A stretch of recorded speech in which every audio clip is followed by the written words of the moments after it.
Welcome back to the channel. তো আর কালকে আমি এসেছি আমার বাপের বাড়ি। তো পরশু দিন অ্যানিভার্সারি ছিল, কালকে চলে এসেছি বাপের বাড়ি। তোমাদেরকে তো একটা জিনিস দেখাই, চলো দেখাবো। গ্রাম সাইডে থাকলে এগুলো তোমরা প্রায় দেখতে পাবে, চলো দেখাই।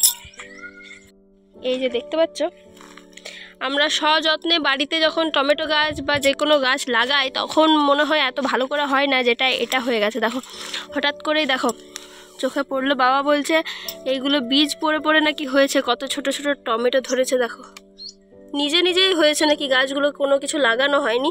আর কত ফুল এসেছে দেখো, দেখতে পাচ্ছ? হয় দেখো একটা পুচকে টমেটো ধরেছে, দুটো।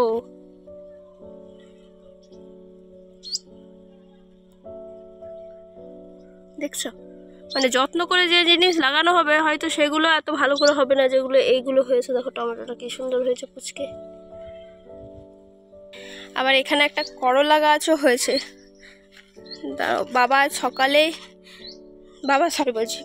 মা আজ সকালে অনেকগুলো করলা তুললো দেখলাম। আর এটা তো অনেক ফুল এসেছে, অনেক। এই দেখো কত কত ফুল এসেছে, দেখছো? গ্রাম সাইডে তোমরা এগুলো খুবই দেখতে পাবে। এই যে করলা গাছ বলো, টমেটো গাছ বলো, নিজেই হয়ে যায়, কত সুন্দর। আসলে এখানকার মাটিগুলো খুব ভালো। মা বেটুনকে নিয়ে বসে রয়েছে, মুড়ি খাচ্ছে মা।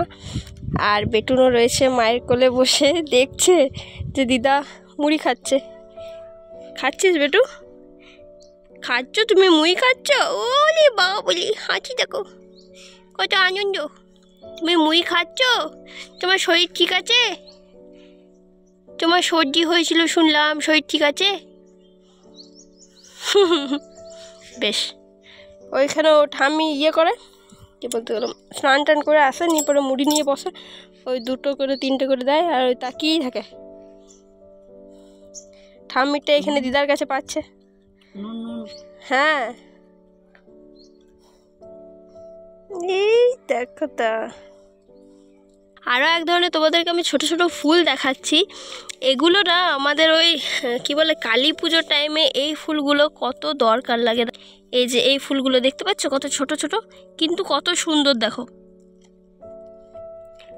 দেখো কত সুন্দর, কি সুন্দর, মানে ফোনের ক্যামেরাতে দেখো আরো বেশি ভালো লাগছে।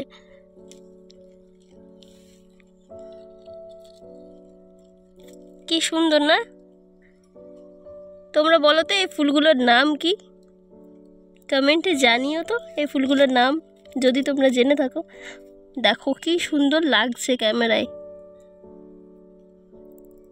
ওর মা মুড়ি মাখিয়ে দিল, তো আজকে জল খাবারে মুড়ি খেয়ে নিয়েছি।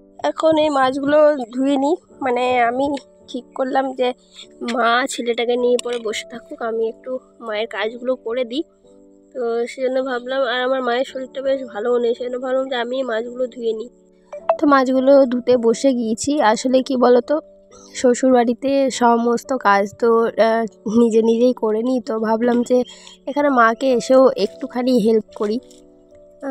মাকে তো সেরকমভাবে কিছুই করা হয় না, তো ভাবলাম যে আমি আজকে মাছ টাছগুলো ধুয়ে নিই।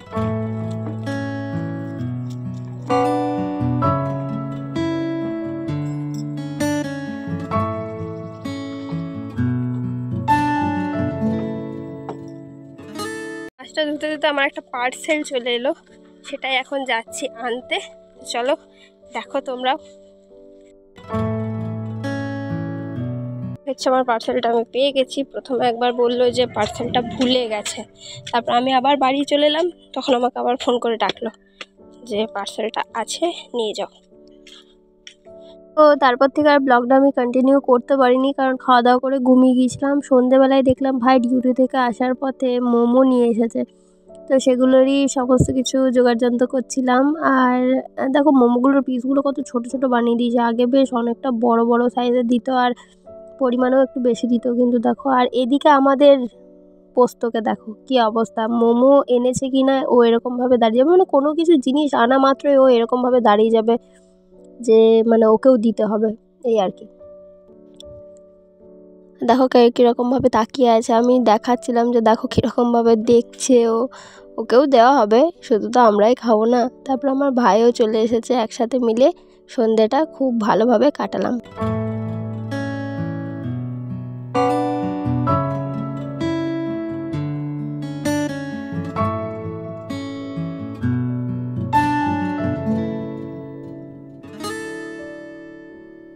বাপের বাড়ি এসেছি কি না হুশ করে কীরকমভাবে যে এই কটা দিন পেরিয়ে যাবে সেটা বুঝতেও পারবো না। এই তো আজকে হয়ে গেল কটা মাত্র দিন, আর তো মাত্র কটা দিন।